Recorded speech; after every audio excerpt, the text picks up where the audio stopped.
Hello and welcome to DevOps Summit Canada 2022. And my name is Anne Curry and I'm here to talk about the next decade of software and how I believe it's about climate. And I don't think it's just me that thinks that. But so before we start that, a little bit about me. So my name is Anne Curry. I've been in the tech industry for nearly 30 years now. I am on the leadership team of the Green Software Foundation. I've done loads of things in tech. I started, as you say, in the 90s, working on high performance software in languages like C.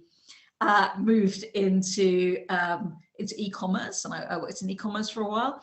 And for the past decade or so, I've been involved in operations and how applications are hosted, as well as how we cut our carbon impact from technology. So, as I said, I've been in the tech industry for around, and I should mention, actually, I'm also a science fiction writer. I've written 7 novels in the Panopticon series, which is available from Amazon. So you can always take a look at that if you're interested in what's going to happen in the next 50 years. But in our talk today, I'm going to discuss what I think is going to happen in the next 10 years. And I think the next 10 years of technology is going to be really dominated by the climate. And I don't mean that all your data centers are going to burn to the ground. Hopefully that will not happen within the next 10 years. But what is going to happen is that the grids of the world, the energy on which data centers operate worldwide over the next 10 years is going to change, because we're going to be moving from a fossil fuel world to a renewably fueled world. And it's not anti renewables to say that they do not behave the same. They're not as predictable as a source of power as fossil fuels, and that's why fossil fuels have been so successful for so long. So we're moving into an age in which renewable power like solar and wind is increasingly cheap, and that's great. But it's variable in its availability. So there are times of the day when there's absolutely tons of it and it's practically free, or in fact you might actually even be paid to use it. That's a common thing amongst grids these days, that you're paid to use power when there's too much going into a grid because there's too much wind blowing and the sun's burning too brightly, and times when there really isn't. So when the wind isn't blowing and it's night, there's not enough power being generated. So we are moving into a new world, and as technologists and the rest of the world, all parts of society, are going to have to embrace that and start to behave a little bit differently.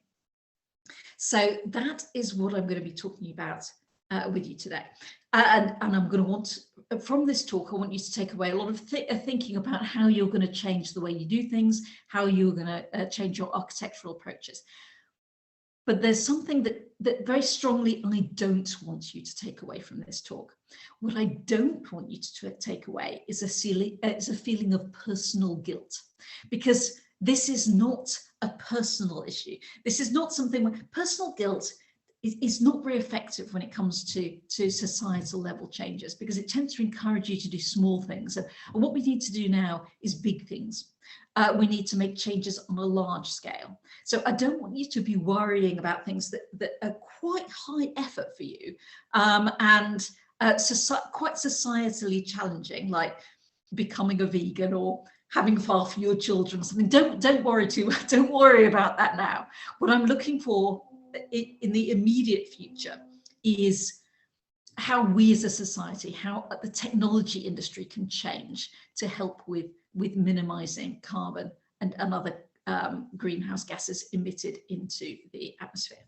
Because the tech industry is a very powerful industry. We are one of, if possibly even the richest industry in the world, with considerable potential for growth. And although we don't contribute huge amounts of carbon and greenhouse gases into the atmosphere, we contribute a reasonable amount. I mean, data centers alone are looking at producing about 2% of the carbon reduced into the atmosphere every year. And And you might think, oh, 2%, 2% is not a huge amount, but all industries need to change, and we're all going to have to make these significant changes to reduce everyone's emissions. And the good thing about the tech industry is we're smart, we're nice, although you might not think that by reading The Guardian, okay, in the UK occasionally, but we are a nice group of people. We care. We have money to make changes. We're used to making change, and we have the ability to lead here. So why not? We should be doing that. So my talk today is not about you acting as an individual, but about you acting as a group, the group of technologists. So setting that aside, let's talk a little bit about this story and when this story starts. So this whole story starts for me about 5 years ago, because I started to look into the impact of the tech industry on the climate, and started to talk about that, but there weren't that many people talking about it at the time, and things have changed a great deal since then. But probably the most significant change happened in 2020, when there was an extraordinary commitment made by the 3 major cloud hypercloud providers. Google Cloud, Azure, and AWS all came out in 2020 and committed to be carbon zero by 2030. And this was really very unexpected. We didn't necessarily, but for Google Cloud, not so much, because they'd been carbon neutral since 2007. Azure had been carbon neutral since 2014, so they were ahead of the curve on this. But back in 2020, and even now, AWS were not yet carbon neutral, so they were more than a decade behind Google, the leaders in this. So we weren't expecting such a strong commitment to be made in 2020. And when it happened, I'd actually been part of campaigning for the hypercloud providers to make this kind of commitment for several years, and we'd seen very little progress, and so we'd almost given up hope. We hadn't given up hope because we knew it was going to happen eventually, but we thought it might not happen for quite some time yet. And then suddenly, out of the blue, in 2020, all 3 of them committed to it.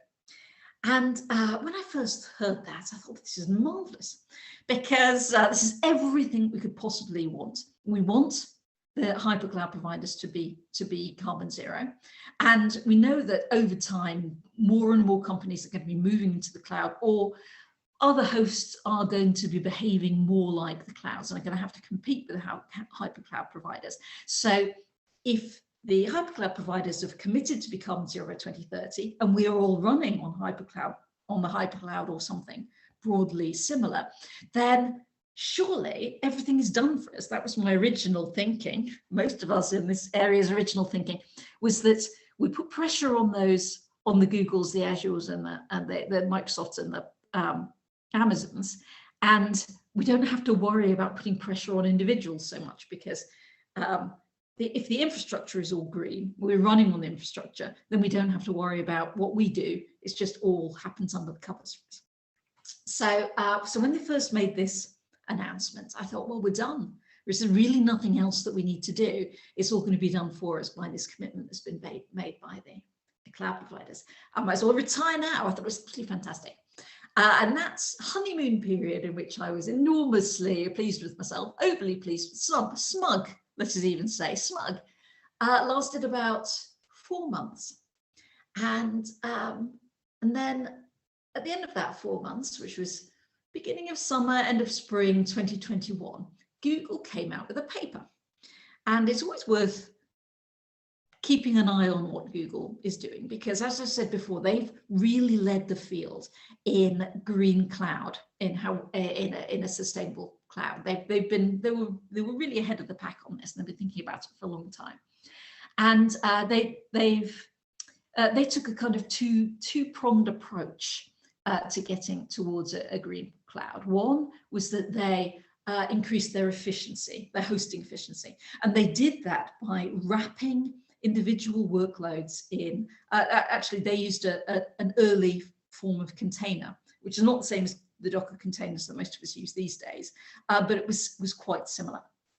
And they wrapped all their workloads, individual workloads, in these containers, and then they orchestrated them. They had a very sophisticated orchestrator, which was a four parent of Kubernetes. It was called Borg. And that moved around these encapsulated workloads from machine to machine. And if there was space in one place, it would move it there, and then it would move it to another place. It would move it back and forth in time, and from one machine to another. And as a result of that, they got incredibly high utilization on their machines, and that led to great efficiency, machine efficiency. So this was and that was one prong of attack that they used. The other one was that they became the largest non-governmental purchaser of renewables in the world, and they held that title for years and years and years. It has been they've been beaten recently by AWS, who are scrambling to keep up, because everybody, in order to power these carbon zero clouds, they really need an awful lot of green power. So they've all been desperately buying it, which is a good thing. It grows the pie. This is not a fixed pie mindset thing. If there's more demand for renewables, and people with a lot of money like AWS and Google are demanding it, then more renewables get built. So this is a grow the pie thing. This is all good. So they were buying renewable power, and they were acting to be more efficient in their data centers. All good. So Google, absolutely fantastic. We can't fault them on that. So this paper came out, and I thought, well, it's well worth reading. Have taken a look at this paper. And this paper was talking about how they were going to expand their orchestration, their Borg style system, their evolved Borg system, to not only move based on what space they had on machines and what spare CPU and things like that, which is what they've been doing previously, but also based on what green power there was available in the local grid. And this was all part of their desire to move to, because actually they very quickly, when everybody else committed to carbon zero, they decided they were going to go a bit better, and they committed to 24/7 carbon-free electricity. So CFE, 24/7 CFE, and it's what you describe when you say you're going to match your energy use minute by minute with green power going into the local grid. So you can't just say, oh, well, at 10 o'clock this morning there was green power, and now I'm going to use power at 10 o'clock this evening, and that's good enough, which is true for carbon zero, because it's more of a net measurement. 24/7 CFE is a real-time commitment, and it genuinely means that no carbon is going into the atmosphere as a result of what you're doing. And it's a better term to avoid greenwashing. It's much more specific. So anyway, Google had committed to their CFE by 2030, and the way they were going to do this was that they were going to add information about when there would be green power available in the grid. So they'd use weather patterns and weather predictions and information about how the grid was doing in terms of what power was available to, what nuclear power stations were available, and what hydro was available, and whether it was night or day. And they'd use all of this information and they'd feed it into their orchestrator.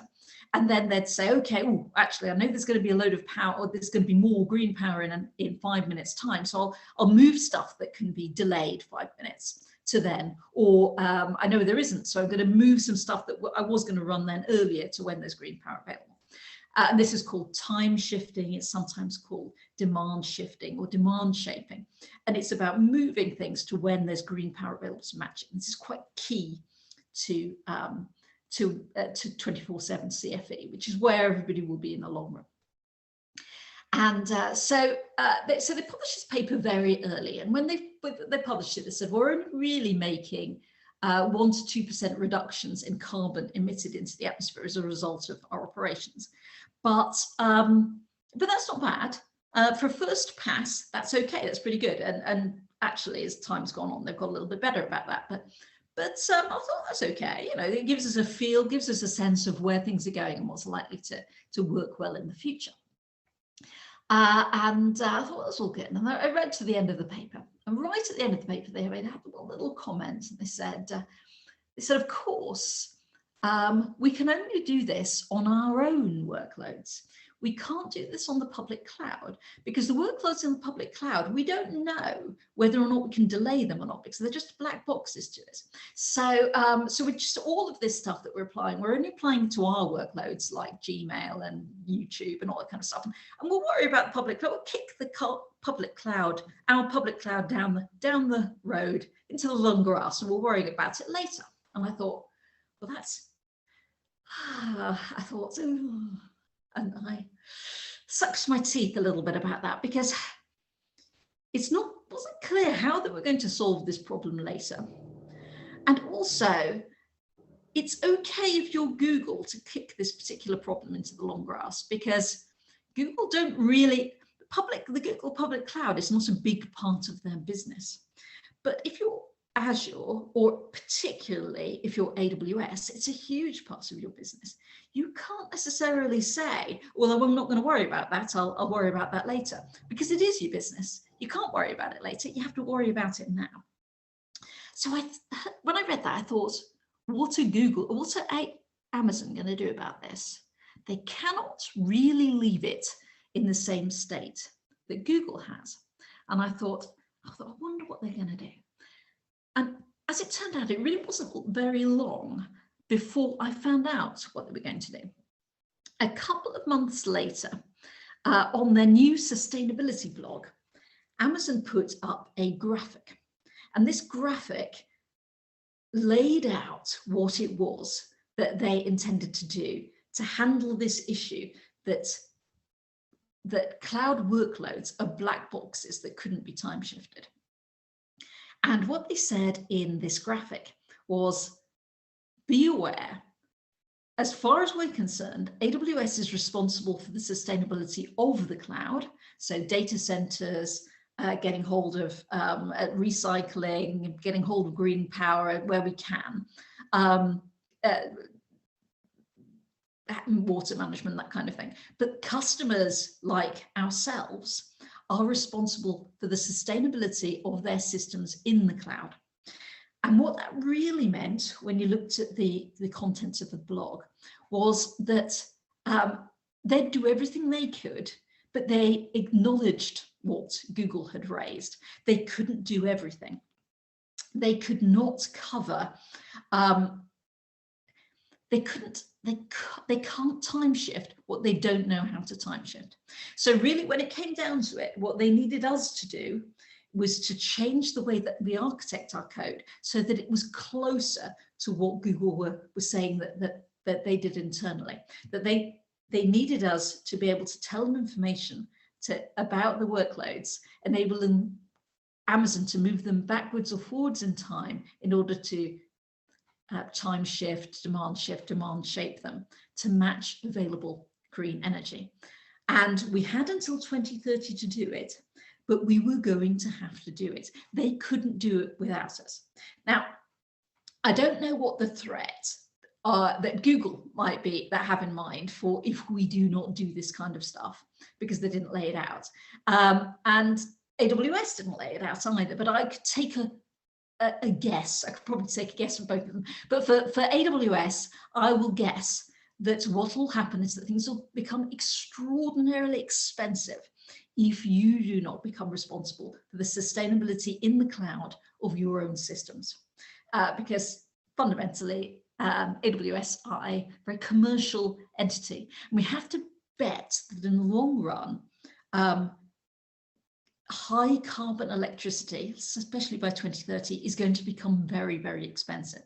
And what AWS is saying is that we will not make it mandatory that you use high carbon electricity, but you might make it mandatory. If you do not act in such a way that allows us to use green energy when it's available, then we will effectively make you pay. And that's not an unreasonable position. If that is their position, they haven't said it, but that is what I'm concluding. That's what I'm guessing is the position. I don't think it's wrong. I think it's quite right. So, but it was interesting when this graphic first appeared. It appeared on their sustainability blog, which was quite a soft launch for this graphic from AWS, because I don't think that many people read their sustainability blog back in the summer of 2021. And I wondered, how long it was going to take them before they made this more of a public statement. But actually, as it turned out, it really wasn't very long at all. They came out at AWS reInvent in 2021, which was only a couple of months after this appeared on the sustainability blog. They announced a new sustainability pillar for their AWS architectural pillars. And it very closely reflected that graphic that we just saw. They drew a line in the sand and said that by 2030, we expect you and your systems to comply with these new sustainability architectural principles. And that really changed everything for everyone, I think. We cannot afford to ignore what AWS are telling us. And it's an interesting position for them to take, because I think we can all agree that Jeff Bezos and AWS are not social justice warriors. If they're telling us to do this, we need to do it because it is a commercial imperative, not because we're all really woke or something, because it is a commercial imperative. So yes, sustainability pillar, new sustainability pillar introduced, and we all have to be sustainable. We're running on AWS by 2030 or something. And I'm going to bet that something is, it will become unbelievably expensive to run on AWS. So if you go back and look at their sustainability blog, and it is a good blog, it is well worth taking a look at. What are the key factors in a sustainable architecture and running a sustainable system? And I think there are 6 key things that we need to take into account. The first is your host.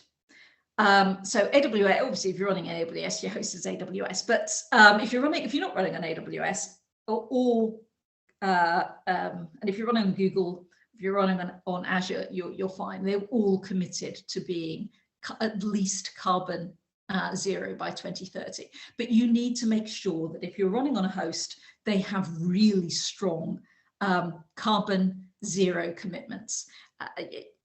They might not be 2030, but they shouldn't be that long after 2030. If it's not till 2050, you really have to question that commitment, because that's crazy talk. So go and have a look at your host. If you're hosting it yourself, or if you're not hosting on a hypercloud provider, find out what their carbon zero target is. And it really needs to be not that long after 2030. So first of all, go and have a chat to your host, find out what's going on there. The next thing you have to think about is your region, because some regions are much easier to host sustainably in than others. Some regions have loads of green power going into the local grid, and some regions really don't. So, for example, in France, you've got nuclear going into the grid. In Canada, you've got hydroelectric. In Iceland, you've got an awful lot of geothermal going in. Some regions are very good for this. Other regions, traditionally, Virginia, unfortunately, home of EC1, has been a region where there's very little green power going into the grid. So you really, again, you need to talk to your hosts and find out which regions are good for them to provide green power for you in future. What are the long-term regions? What are the regions that they feel confident they will provide green power for you in the future? Because you don't want to commit to a region where really there's no future for that region, because it will never be green powered. So after you've looked at region, the next thing you need to look at is your hosting efficiency, your machine utilization. And I've got this on the list because it's actually quite an easy one to do. This is where you look at all your machines and you say, are these machines being used efficiently?